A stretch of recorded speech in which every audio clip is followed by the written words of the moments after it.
জুলাই জাতীয় সনদ 2025-এর সমন্বিত পূর্ণাঙ্গ খসড়া তৈরি হয়েছে। এতে 84টি সংস্কার প্রস্তাবে রাজনৈতিক দলগুলোর কার কি অবস্থান তা সংযোজন করা হয়েছে। খসড়ায় 21তম সুপারিশে বলা হয়েছে, সংসদে 100 আসনের উচ্চকক্ষ গঠনে সিপিবি বাদে সব দল রাজি। ভোটের অনুপাতে উচ্চকক্ষের আসন বন্টন পিআর পদ্ধতিতে বিএনপি ও এনডিএম বাদে সব দল একমত হয়েছে। নির্বাচনের আগেই উচ্চকক্ষের 100 প্রার্থীর নাম প্রকাশেও রাজি নয় দল দুটি। ইতিমধ্যে 30 রাজনৈতিক দল এবং জোটকে খসড়া পাঠিয়েছে প্রধান উপদেষ্টার নেতৃত্বাধীন জাতীয় ঐক্যমত্য কমিশন। সনদে বলা হয়েছে, উচ্চকক্ষে সাধারণ সংখ্যাগরিষ্ঠতায় সংবিধান সংশোধন বিল পাশ করতে হবে, তবে বিলটি নিম্নকক্ষে 2/3 সংখ্যাগরিষ্ঠতায় পাশ হতে হবে। 15তম সুপারিশে বলা হয়েছে, প্রধানমন্ত্রী পদে থাকা ব্যক্তি একই সঙ্গে দলীয় প্রধানের পদে থাকতে পারবে না। এই বিধান সংবিধানে যুক্ত করা হবে।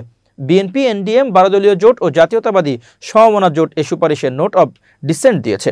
50টি নারী সংরক্ষিত আসন বহাল রেখে পরবর্তী নির্বাচনে 5% নারীদের সরাসরি মনোনয়ন দেওয়ার আহ্বানে 26টি দল একমত হয়েছে।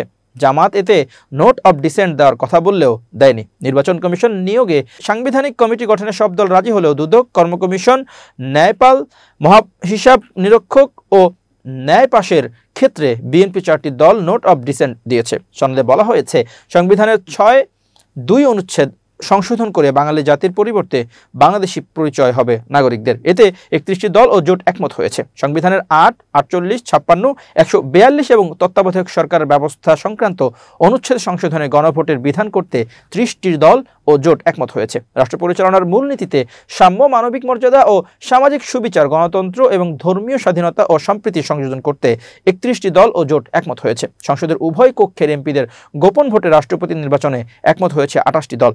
নোট অব ডিসেন্ট দিয়েছে ইসলামী আন্দোলন। রাষ্ট্রপতিকে জাতীয় মানবাধিকার কমিশনের চেয়ারম্যান ও সদস্য তথা কমিশনের চেয়ারম্যান ও সদস্য, প্রেস কাউন্সিলের চেয়ারম্যান ও সদস্য, আইন কমিশনের চেয়ারম্যান ও সদস্য, বাংলাদেশ ব্যাংকের গভর্নর এবং এনার্জি রেগুলেটরি কমিশনের চেয়ারম্যান ও সদস্য নিয়োগের ক্ষমতা দিতে 31টি দল একমত হয়েছে। তবে গভর্নর এবং এনার্জি রেগুলেটরি কমিশনের চেয়ারম্যান নিয়োগ সংক্রান্ত সুপারিশে বিএনপি সহ 6টি দল নোট অব ডিসেন্ট দিয়েছে।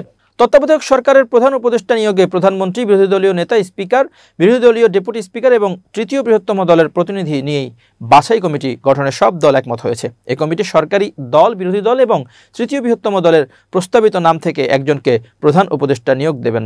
না পারলে 2 বিচারপতি কমিটির সদস্য হবেন। তাদের পছন্দক্রম ভোটে প্রধান উপদেষ্টা নিয়োগ করা হবে। শেষে 2টি শর্তে রাজি হয়নি বিএনপি সহ 7টি দল। স্থানীয় সরকারের ভোট সরকারের পরিবর্তে নির্বাচন কমিশনে ন্যস্ত করতে সব দল রাজি হয়েছে। সরকারি কর্মচারীদের স্থানীয় সরকারে ন্যস্ত করতে 26টি দল একমত হয়েছে।